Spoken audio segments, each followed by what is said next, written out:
Hello, everyone. We are HeartLife at the College of Engineering at the University of Georgia. My name is Logan, and I'm working with Christopher, Grace, and Samuel on the EKG entanglement prevention device.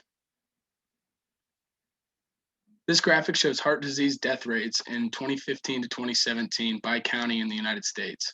30.3 million adults were diagnosed with heart disease in 2018. Heart disease is the leading cause of death at approximately 1 in 4 deaths for both men and women in the United States, and as you can see by the graphic, it is most affected in the Southeast. The electrocardiogram test is used to measure the electrical activity of the heart. It's used in various settings, but administration procedure in these settings are all the same. We are focusing on 12 lead EKG, which has 10 wires, and the function is to diagnose or monitor common heart diseases such as coronary artery disease, arrhythmias, and heart failure. A patient may get an EKG if they have symptoms like chest pain, shortness of breath, or many others. In order to learn more about the EKG in general and some of the problems that people face when administering an EKG, we sent a survey out to nurses and EKG technicians across the state of Georgia.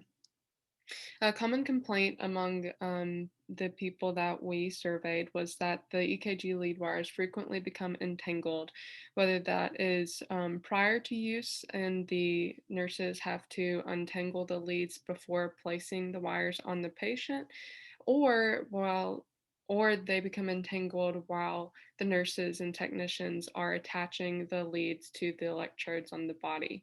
As the patient moves around, the wires move across each other and become entangled in that way. There are a few devices that are used to untangle EKG lead wires. These are similar to the little plastic piece that keeps your headphone cord separated. However, when you're trying to slide this little plastic piece along 5 different wires and the wires are very tangled, it's very hard to pull and is not very effective. We saw after talking to nurses that their main problem was storage. They frequently lay the wires across the machine, but this results in tangled wires. So they need a device that will not only untangle the wires, but prevent lead entanglement in the future. So our device, we designed a simple rectangular prism with grooves in it so that the nurse can place the wires into the device after usage.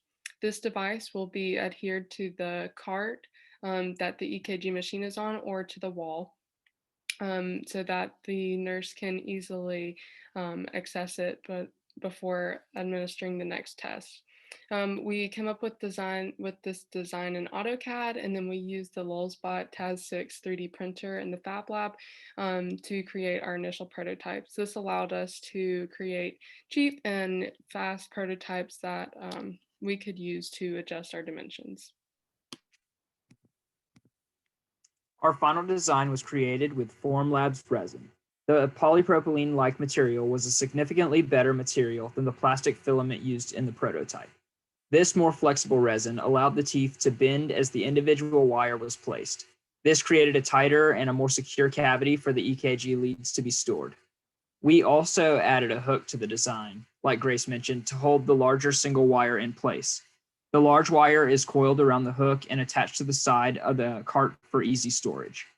Both the EKG lead entanglement prevention device and the hook are attached using a Velcro adhesive. This allows the devices to be mobile and placed in several locations around the room. For instance, the device could be placed on the EKG cart itself or on the wall. To test the device, we inserted the wires into each groove, and we held onto the device and shook it around with no wires coming out. We also grabbed onto all the wires and shook the device with it, and still no wires came out. We also tested the Velcro by transferring the device from the card to the wall and back while shaking the device, and still no wires became unattached.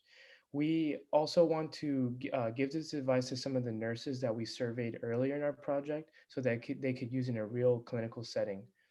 For the future, we also want to do an injection mold for the resin so that we can have like a mass production of that instead of having to do individual 3D printing, which will lower costs.